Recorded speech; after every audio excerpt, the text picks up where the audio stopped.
उनके बारे में सुशीला बहन हमारी बोली। मैं आखिरी में मेरी बहन ज्योति जो 9th मंथ प्रेग्नेंट है, आज पूरे प्रेगनेंसी में कभी भी आज वो डिलीवर कर सकती है, पर वो दिल्ली तक आई। हमारे बोलने के बावजूद उन्होंने कहा कि नहीं नहीं मुझे आना है, मेरी दर्द आज दिल्ली में सुनाना है, इसलिए वो यहां तक आई। नेशनल कमीशन फॉर विमेन से मिली, नेशनल कमीशन फॉर ट्राइबल से मिली, ह्यूमन राइट्स से मिली। हमारी बहन ज्योति, मैं उनसे कहता हूं कि आप बात करें। నా పేరు జ్యోతి, నేను లగచర్ల నుండి వచ్చిన, మాది కొడంగల్ నియోజకవర్గం.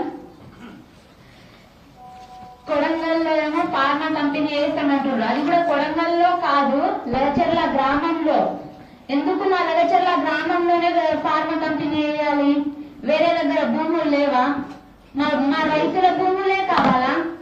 మేము రైతులను బతకకూడదా? మా రైతులను మేము ఏదో మా పొట్ట తిప్పలకి ఉన్న భూముల పైన ఏదో పండించుకొని మేము పంటలు పండించుకొని తింటున్నాం. మేము తిని మరియు ప్రభుత్వానికి అందిస్తున్నాం, మిగిలినది మేము తింటున్నాం. మా రైతుల భూములే కావాలా ప్రభుత్వానికి? వేరే దగ్గర భూములు ఉన్నాయి కదా, వేరే భూములు తీసుకోవాలి. మరి మా భూములే ఎందుకు కావాలి? మా భూముల కోసం మేము 9 నెలల నుంచి ధర్నా చేస్తున్నాం. అయితే ఫార్మా కంపెనీ రాదు, పట్ట భూములు పోవు అని చెప్పిండ్రు. అయితే ఇన్ని రోజులు ధర్నాలు చేసి కూడా మీ పట్ట భూములు పోతాయి, మీ ఇల్లు పోతాయి, మీ ఊరు మొత్తం పోతుంది అని మాకు చెప్తుండ్రు. మరి వార్నింగ్ ఇస్తుండ్రు పైనుంచి, సంతకాలు చేయకపోతే బెదిరించి మరి సంతకాలు చేపించుకొని పోతాం, ఎందుకు చేయరో చూస్తామని బెదిరిస్తుండ్రు. నాకు ఫార్మా కంపెనీ వద్దు. మేము కలెక్టర్ కి లెటర్లు పంపినాం, కలెక్టర్ దగ్గరకు వెళ్లి కాళ్ళని కూడా పట్టుకున్నాం. మా ఫార్మా కంపెనీ వద్దు అసలు. ఆ ఫార్మా కంపెనీతో వాటర్ కాలుష్యం, గాలి కాలుష్యం, నీరు కాలుష్యం చుట్టుపక్కల ఉన్న అందరికీ అది హానికరమే ఉంటుంది. అది చాలా ఎఫెక్ట్. గ్రీన్ ఫార్మా అది కూడా మెడిసిన్ తయారు చేస్తాం. మనం ఒక గంట మెడిసిన్ టాబ్లెట్స్ మెడికల్ లో కూర్చోవాలంటేనే టాబ్లెట్స్ ఎంతో వాసన వస్తుంది. అప్పుడు మనం ఆడ చుట్టుపక్కల ఉన్న బతికేట్ వాళ్ళు ఎలా బతుకుతారు? ఎన్నో సంవత్సరాలు బతకాలి కదా, వాళ్ళ కొడుకులు ఎన్నో సంవత్సరాలు బతికేట్ వాళ్ళు అక్కడ ఎలా బతుకుతారు? అసలు పెరిగే పిల్లలు కూడా కరెక్ట్ గా పెరుగుతారా పెరగరా అది కూడా తెలియదు, ఆరోగ్యంగా ఉండరు. ఇంపార్టెంట్ పాయింట్, ఎవరైనా ఆడ ఉన్న వాళ్ళు ఆరోగ్యంగా ఉండరు. కనీసం ఒక చిన్న పచ్చని పంట చూడాలంటే ఒక చిన్న గడ్డి కూడా పెరగదు ఆ కాలుష్యం వల్ల. నీరు కాలుష్యం కూడా అవుతుంది, తాగడానికి వాటర్ కరెక్ట్ గా ఉండదు, మొత్తం ఆయిల్ ఉంటది. పోయేట వాళ్ళు ఏడికి పోవాలి? రైతులకేం తెలియదు, రైతులు భూములు ఇచ్చేస్తారు, వాళ్ళ ఎంతో కొంత డబ్బులు ఇద్దామని అనుకుంటున్నారేమో ప్రభుత్వం. అది జరగదు. మేము సాగడానికైనా సిద్ధంగా ఉన్నాం, కానీ మా భూములు మేము ఇవ్వము. ఎందుకు ఇవ్వాలి? మా భూములు రైతుల భూములే ఎందుకు కావాలి నీకు?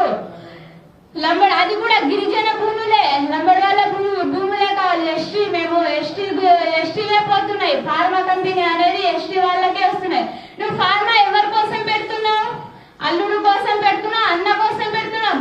మరి మా పిల్లల భవిష్యత్తు మేము రోడ్ పైననే బతకాలా? రైతులమని రోడ్ పైననే బతికి ఉండాలా? మేము ఎలా బతకాలి? మాకైతే భూములు కావాలి, మా భూములు మాకు కావాలని మేము ఢిల్లీ వరకు వచ్చినాం. ఢిల్లీలో పెద్ద పెద్దలు ఉంటారంట, వాళ్ళ కాళ్ళ పైన పడమంటే కూడా మేము పడడానికి సిద్ధంగా ఉన్నాం. ఎందుకంటే మా భూములు మాకు కావాలి, మేము ఫార్మా కోసం అని ఇవ్వము. అవి మా తాత ముత్తాతలు ఎప్పుడో సంపాదించి మాకు ఇచ్చిన భూములు, అవి ల్యాండ్ భూములు కావు, అన్ని పట్ట భూములే ఉన్నాయి. మీరు ఫస్ట్ నుంచి సర్వైవ్ చేసారు, అన్ని చేసారు, ల్యాండ్ పట్ట భూములు పోదని చెప్పారు. తర్వాత మా ఇంటితో సహా పోతుంది. ఇంటితో సహా పోతే మేము ఏడుకు వెళ్ళాలి? రోడ్ పైననే బతకాలా? ఎందుకు మేము రైతులం ఇంత చిన్న చూపు ఎందుకు అయిపోయినాం? మా కాళ్ళ పైన మేము బతుకుతున్నాం కదా, ఏదో ఒక పంటలు పండించుకొని మా బతుకు తీరు మేము ఏదో బతుకుతున్నాం. నువ్వైతే మాకేం మంచి చేస్తలేవు కదా, మేము తినేది ఏదో తింటూ బతుకుతూ మా కడుపుని నింపుతున్నాం, నింపుకుంటాం. మేము మా కడుపుని మీరు వచ్చి నింపుతలేరు కదా, మేము కష్టపడితేనే కదా మా కడుపుకి వస్తుంది. ఇప్పుడు అన్నం తినాలన్నా ఏం తినాలంటే మేము పండించే పంటనే కదా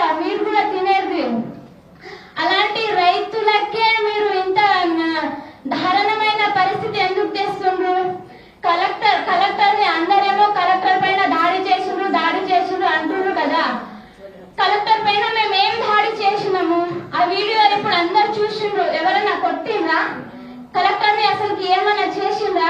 కలెక్టర్ కూడా చెప్పేసిండు, నాకు ఎవరు కొట్టలేరు, నాకు దెబ్బలేరు, ఏం చేయలేరు, రైతుల పైన కేసు పెట్టకండి, ఏం పెట్టకండి, రైతులని వదిలేయండి అని చెప్పిండు కలెక్టర్.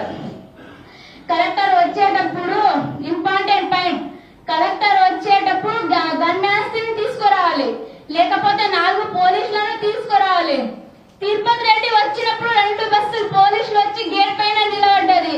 అప్పుడు కలెక్టర్ వచ్చినప్పుడు 2 పోలీసులన్నా రావాలి కదా, లేకపోతే ఐడి కార్డుతో రావాలి. వేరే ఏదన్నా డ్రెస్ చేసుకొని నార్మల్ డ్రెస్ లో వస్తే ఇప్పుడు గిరిజన వాళ్ళకి తెలుసా కలెక్టర్ అని? తెలియదు కదా. గిరిజన వాళ్ళు చదువుకున్నారా? చదువుకోలేరు. ఎందుకంటే వాళ్ళు రైతులు. ఇప్పుడు వీడికి వచ్చి మీరు కూడా అడిగింది మేమెవరమంటే మీరెవరేమో ఫోటో తీస్తుండ్రు అంటారు.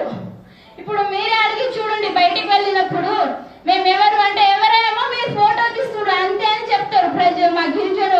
ఎందుకంటే వాళ్ళు చదువుకోలేరు, ఏం చేసుకోలేరు. అప్పుడు దాడి జరిగింది అంటారు అందరు. దాడి ఎప్పుడు జరిగింది? మార్నింగ్ జరిగింది. మార్నింగ్ జరిగినప్పుడు పోలీసులు కూడా మార్నింగే కదా రావాల్సింది. మిడ్ నైట్ లో వచ్చి కరెంట్ బంద్ చేసి మరియు ఆన్లైన్ బంద్ చేసి ఆడపిల్లల పైన మిస్బిహేవ్ చేయడం, ఆడపిల్లలని దొబ్బడం, వాళ్ళని తిట్టడం, మరియు అందులో అందరు పోలీసులు తాగి రావడం ఇంపార్టెంట్ పాయింట్. ఇది ఇంపార్టెంట్ పాయింట్ ఆడపిల్లలకు. ఎందుకంటే మీకు కూడా ఉన్నారు, చెల్లెలో అక్కనో అమ్మనో ఎవరో ఉన్నారు కదా. మరియు పోలీసులు తాగి వచ్చి ఆడపిల్లని ఎందుకు మిస్బిహేవ్ చేస్తారు మీరు? ఎందుకంటే రైతులు వీళ్ళు ఏం చెయ్యలేరు, వీళ్ళకి ఏం శాత కాదు, ఏం చేయలేరు అనే కదా పోలీసులు వచ్చి మిస్బిహేవ్ చేయడం. ఆడపిల్లని పోలీసులను కొట్టే హక్కు ఉందా ఈ ప్రభుత్వంలో? ఎవరికైనా హక్కు ఉందా? ఎవరికి లేదు. ఆడపిల్లలని కొట్టడం హక్కు ఎవరికి లేదు. కొడితే తన భర్తనే కొట్టడం హక్కు తప్ప వేరే వాళ్ళు కొట్టడం హక్కే లేదు, ఏం హక్కు లేదు. అలాంటి పోలీసులు వచ్చి మా పైన మిస్బిహేవ్ చేయడం ఎందుకు మిస్బిహేవ్ చేసిండ్రు ఆ రోజు? పోలీసులకి ఇంత దౌర్జన్యం ఎందుకు? మాకైతే ఇది వరకు న్యాయం కావాలి. పోలీసులకు ఏం చేస్తారో తెలియదు. మాకు మిస్బిహేవ్ చేసిన పోలీసులకు, జైల్లో ఉన్న పోలీసులకు, అంటే మా ఆయన జైల్లో ఉన్నాడు, కొట్టిండ్రు, బాగా కొట్టిండ్రు. చేతులకు వాతలు వచ్చినాయి, కాళ్ళకు వాతలు వచ్చినాయి, మస్తు ఏడుస్తుండ్రు అసలు జైల్లో ఉన్న వాళ్ళందరూ. కొట్టిన కానిస్టేబుల్ కి మరియు లేకపోతే ఎస్ఐ ఎవరు కొట్టిండ్రో మాకైతే తెలియదు. వాళ్ళ పైన కూడా కఠినమైన చర్య తీసుకోవాలి. మరియు ఆడపిల్లలతో మిస్బిహేవ్ చేసిన వాళ్ళ పోలీసులను, మరియు వాళ్ళ పోలీసులు కొట్టిన వాళ్ళను మరియు దొబ్బడం ఇలాంటి చేసిన వాళ్ళని కూడా కఠినమైన చర్య తీసుకోవాలి ప్రభుత్వం. నా భర్త ఏమో జైల్లో ఉన్నాడు. మా భర్త ఏ తప్పు చేయలేడు. ఆ వీడియోలో మా భర్త అసలుకి అలోనే లేడు. ఎందుకంటే మా ఆయన మార్నింగ్ ఈవినింగ్ పాల బండి నడుపుతాడు. నాకైతే వెనుక ముందు ఎవరు లేరు, నేను ఒకదాన్నే ఉన్నా. నేను ఎవరికి చెప్పుకోవాలి ఇన్ని బాధలు? జైల్లో ఉన్నప్పుడు నాతోటి ఎవరున్నారని ఎవరున్నా ఉంటే కదా నేను చెప్పేది బాధ. మా ఆయన జైల్లో ఉన్నాడు, నేను ఇంటికాడ ఉన్నా. నాకైతే ఎవరు లేరు, హాస్పిటల్ కి తీసుకెళ్ళే వాళ్ళు కూడా ఎవరు లేరు. నేను ఎవరికి చెప్పుకోవాలి నా బాధలు? ప్రభుత్వాన్ని నేను కోరేది ఒక్కటే, జైల్లో ఉన్న అందరికి బయటికి రప్పించాలి. మరియు మాకు ఫార్మా కంపెనీ వద్దు, మేము సావడానికైనా సిద్ధంగా ఉన్నాం, కానీ మాకు ఫార్మా కంపెనీ వద్దు. సస్తే అందరం ఒకటే పారి సస్తాం. మాకు చంపి తీసుకుంటామంటే మా పైన బాంబులు ఇవ్వండి, మాకు చంపేయండి అందరికి. తర్వాత మీరు వచ్చి ఫార్మా కంపెనీలో పెట్టుకోండి, ఏమన్నా పెట్టుకోండి. ఇన్ని రోజులు రాని తిరుపతి రెడ్డి మొన్న ఎందుకు వచ్చిండు మా ఊరికి, గ్రామానికి, మా మండలం, అది కూడా మా గ్రామానికి రాలే, మండలికి వచ్చిండు. అయితే మండలికి వస్తే మీరు దుద్దారు వాళ్ళతో మీటింగ్ మీకెందుకు? వచ్చేటి వాళ్ళు లగచర్లకు రావాలి, లేకపోతే రోడ్డు మీద తండా పులిచెర్లకుంటా తండాకు రావాలి. తిరుపతి రెడ్డి దుద్దాలకు వచ్చి ఎందుకు ఇవ్వరో చూస్తా నేను, భూములు అందరు భూములు తప్పకుండా ఇవ్వాలి, మీ దగ్గర నుంచి భూములు మేము తీసుకుంటాము, గుంజుకుంటాము అంటే ఆడవాళ్ళకి వచ్చి వార్నింగ్ ఇస్తుంటాం మీరు? ఆడవాళ్ళకి వచ్చి వార్నింగ్ ఇస్తే మేము ఏం చేయాలి? ఉన్న మగవాళ్ళందరూ జైల్లో ఉన్నారు, మరి కొందరు అడవిలో ఎక్కడున్నారో అసలుకి సిచ్యువేషన్ చాలా తెలియదు, ఏం చేస్తుండ్రో వాళ్ళు కడుపుకు అన్నం తింటుండ్రో పూట తింటలేరు అది కూడా మాకు తెలియదు. అయినప్పుడు తిరుపతి రెడ్డి వచ్చి మీ దగ్గర మాకు భూములు కావాలి, ఎట్టి పరిస్థితులు అయినా మేము భూములు తీసుకుంటాము, ఎలా ఎవరో చూస్తాం మేము కూడా అని రైతులకు బెదిరియడం ఎందుకు? చేసే వాళ్ళు మీరు డైరెక్ట్ వచ్చి ఒకసారి అడగాలి, రైతులను ఒప్పించాలి. మేము ఓకే అంటే ఓకే కదా, మాకు అడగరు, ఏం చేయరు, మా పైన దౌర్జన్యాలు, మేము సావడానికైనా సిద్ధంగా ఉన్నాం కానీ మా భూములను మేము ఎట్టి పరిస్థితుల్లో కూడా ఇవ్వదలుచుకోలేము.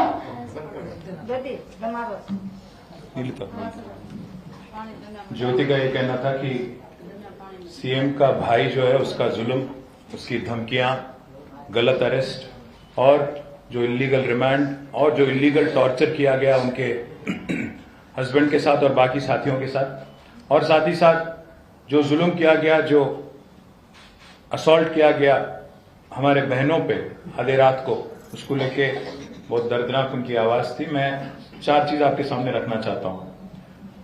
मैं थोड़ा अंग्रेज में बोलूंगा, बाद में जैसा आप कहो, हिंदी तेलुगु जो भी है. When Manipur burns, it is news in the national capital. When a hospital in Uttar Pradesh burns, it is news. When people oppose Dharavi in Mumbai, it is news. When tribals are up in arms against redevelopment project in Lakshadweep, it is news. Of course, we are Indians. My heartfelt condolences to the parents who lost their children in the Jhansi hospital accident. My heartfelt sympathy to those who are in the constant state of war in Manipur. But I am here to appeal to this nation about the anarchy in Telangana today. A state that was formed in 2014, a state that had become a beacon of development, pro-people policies and great strides of progress in agriculture and IT sectors alike. The last 10 years is now suffering in the anarchy that Congress has brought in. When the Chief Minister's brother, as was pointed out by Jyoti right away, just a couple of minutes ago, when the Chief Minister's brother openly threatens tribals, there is no case filed. When the Chief Minister's brother, who has no protocol, he is not a ward member, he is not a councillor, he is not a sarpanch, he is not a Zilla Parishad member, he is a nobody, he is not elected by public. But he marches in with 250 policemen, and the collector rushes out to welcome him. He is apparently the de facto Chief Minister of the constituency. When the police, who are acting like the private army of the Chief Minister, Revant Reddy, descend upon the Tandas, the Lambada tribal hamlets in Lagacherla, absolute silence from the nation. They beat up women in the middle of the night at 1 a.m. and 2 a.m. Absolute silence from Congress party and Rahul Gandhi. They molest the women. Absolute silence from the national capital. They arrest men and children illegally. Absolute silence. They are being tortured in custody. We hear nothing from Rahul Gandhi. So I ask him, Mr. Gandhi, Pradhan Mantri Modi ji, leader of opposition hai aur aap Pradhan Mantri hain. What does it take for you to break your silence? Why are you both not talking about Lagacherla? Why are you not talking about these atrocities that have been committed by the Congress government in the Chief Minister's own constituency in Kodangal? What are you waiting for? Are you waiting for houses to burn? Are you waiting for people to die? Do you want a massacre to happen so that you actually open up and speak? Will you be silent till then? What is happening in Lagacherla is no less than what is happening in Manipur or Lakshadweep. We urge the media to break this story, to bring it to the attention of the nation. We urge Rahul Gandhi, whose party is running Telangana today, whose Chief Minister is representing Kodangal, where these atrocities are happening, to respond, to raise to the occasion.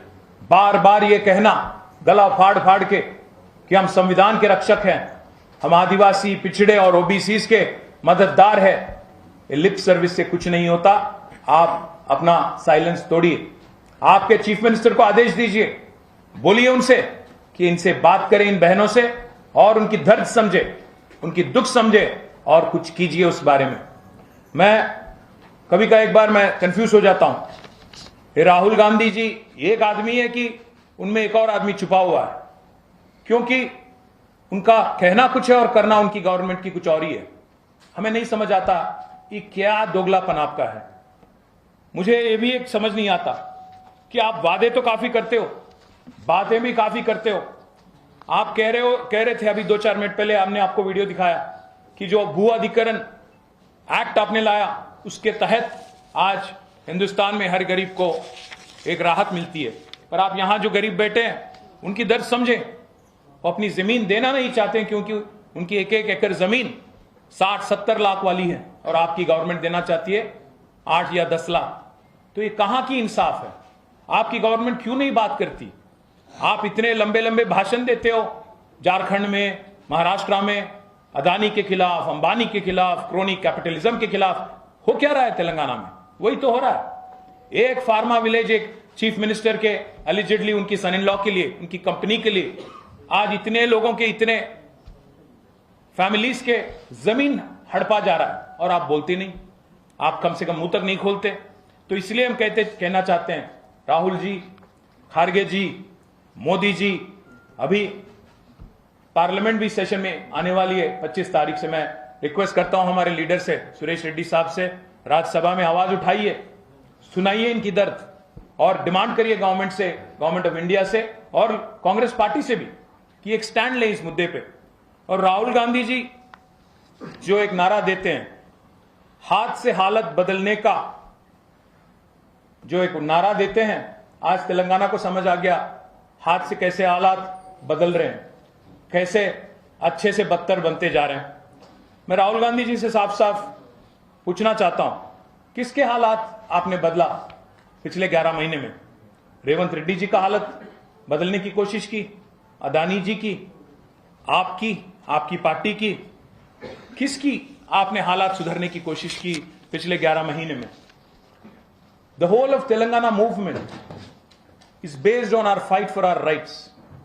Today, our tribal brothers and tribal sisters, our backward classes brothers and sisters, our scheduled class brothers and sisters are fighting for their rights. Why are you silent, Mr. Gandhi? Please answer my question. आज तो प्रचार तो खत्म हो गया, अब तो आपके पास कुछ समय होगा। झारखंड और महाराष्ट्र में आप बिजी थे, समझ सकते हैं, पार्टी चला रहे हो आप और खारगे जी, तो हम समझ सकते हैं कि आप बिजी थे। कम से कम अभी तो आवाज उठाइए, अभी आपके चीफ मिनिस्टर को बुलाइए, बात करिए कि आधी रात को जाके इनके घर पे अटैक करने की क्या जरूरत थी? इतनी जुल्म जमीन के लिए, क्या ना कहना जुल्म है? हम जमीन नहीं देंगे ये बोलना जुल्म है? बुलाइए, बिठाइए, उनको सेटिस्फाई करिए, तब जाके जमीन लीजिए। पर ऐसे जुल्म अगर नहीं दोगे तो कुछ भी करेंगे, कुचल देंगे, ये कहां की रीत है? डेमोक्रेसी में ऐसे नहीं चलती। और मैं एक और चीज भी कहना चाहता हूं, आज हमें लगता है कि बीजेपी ऐसे एक्ट कर रही है कि उनको पता ही नहीं क्या हो रहा है तेलंगाना में। भाई मोदी जी, आप तो कहते रहते हो, बार बार कहते हो कि तेलंगाना एटीएम बन गया शाही परिवार का, तो आप क्यों नहीं एक्शन ले रहे हो? आप क्यों नहीं आवाज उठाते हो? आपकी पार्टी क्यों नहीं बोलती इस जुल्मों के बारे में, इन गरीबों के बारे में? आपकी तरफ से क्यों कोई आवाज नहीं सुनाई दे रही है? आज लोगों के घर बुलडोज किए जाते हैं तेलंगाना में। Tribal women are being molested, their modesty is being outraged. I'm not making a false accusation. You just heard my sister, what she said. इसके बाद भी आप नई आवाज उठाएंगे? ये कहां की रीत है? वो दोनों बीजेपी और कांग्रेस इस मामले में कुछ नहीं कहेंगे, ये कहां की रीत है? तो इसीलिए मैं कहता हूं, your silence indicates that you are complicit Modi ji. ये गलत है। अगर कांग्रेस पार्टी गलती करती है, जुल्म करती है, जिम्मेदारी ये है ऑपोजिशन में रहने के नाते हमारी और आपकी, लड़ना चाहिए और आवाज उठाना चाहिए। और आपकी पार्टी तो भूल गई आपकी principal philosophy, principal word on justice. एक भी लफ्ज आज तक नहीं सुनाई दे रहा है। मैं एक और चीज भी आपको समझाना चाहता हूं, हो क्या रहा है इतना। अभी जो हमारे बहनों ने कहा, असली में क्या हो रहा है, असलियत क्या है? असलियत यह है कि जब से कांग्रेस सत्ता में आई तेलंगाना में पिछले करीब करीब 12 महीने में, 1 साल में जबरदस्ती की जा रही है यहां पे रेवंत रेड्डी जी की कॉन्स्टिट्यूएंसी में, कोदंगल में, जहां उनका मन बन गया कि एक फार्मा विलेज बनाना है 3000 एकड़ में। तो क्या किया उन्होंने दुदियाल मंडल में पोलेपल्ली, हकीमपेट, पुलिचरला कुंटा तांडा, आरबी तांडा और लकाचरला, ये पांचों गांवों में नोटिफिकेशन इश्यू कर दिया 1373 एकर्स अक्वायर करने का एक फार्मा विलेज बनाने के लिए। इसके लिए उन्होंने नोटिस इश्यू किया 580 फार्मर्स को, 580 किसानों को नोटिस दे दिया, जिनके पास 632 एकड़ जमीन फिलहाल अभी है, और सेकेंड फेज अलग से करेंगे। जब इन्होंने इंकार किया कि हम नहीं देंगे क्योंकि हमारी जमीन मार्केट वैल्यू उसकी 60-70 लाख है, तो हम नहीं देंगे, और हमारी ये पुश्तैनी जमीन है, हम देना नहीं चाहते क्योंकि इसी पे हमारी जिंदगी निर्भर है, हमारे बच्चे निर्भर है, इसीलिए नहीं देना चाहते हैं। तो आज उनका हालत ये है, उन पे आज अटैक किया जाता है, उनके घर वालों को अरेस्ट किया जाता है, टॉर्चर किया जाता है, और हमारे बहनों को मोलेस्ट किया जाता है। क्या ये डेमोक्रेसी है? क्या ये तरीका है डेमोक्रेसी में गरीब से पेश आने का? आप सहमत है? अगर आप कोई रईस आदमी के घर पे होता है तो आपके लिए सहमत होगा? ये आवाज नहीं उठाएंगे तब भी। इसीलिए मैं कहता हूं, पूछना चाहता हूं, इनकी गलती यही है किसानों की कि इन्होंने मना कर दिया कि हम जमीन नहीं देंगे। जब आए थे कलेक्टर और बाकी ऑफिसर पब्लिक हियरिंग के लिए, जैसा अभी हमारे बहन ज्योति ने कहा, उनको अंदाजा तक नहीं था कि कलेक्टर आए वहां पे, उनको अंदाजा तक नहीं था। कोई अफसर आए, इनको सुनाना था, तो उनकी दर्द 9 महीने वाली दर्द है। 9 महीने से ये लोग चीख रहे हैं, पुकार रहे हैं कि कोई हमारी आवाज सुने, कोई कम से कम रिस्पॉन्ड करे। कोई नहीं सुनने के तैयार है। न चीफ मिनिस्टर समय देते हैं, न इंडस्ट्रीज मिनिस्टर समय देते हैं, जिला के जो मिनिस्टर है उनके पास समय नहीं है। तो क्या करें? हड़ताल कर रहे थे, पदयात्रा कर रहे थे। 9 महीने के बाद जब कोई अफसर आ गया गांव पे, तो उनके सामने प्रोटेस्ट किया।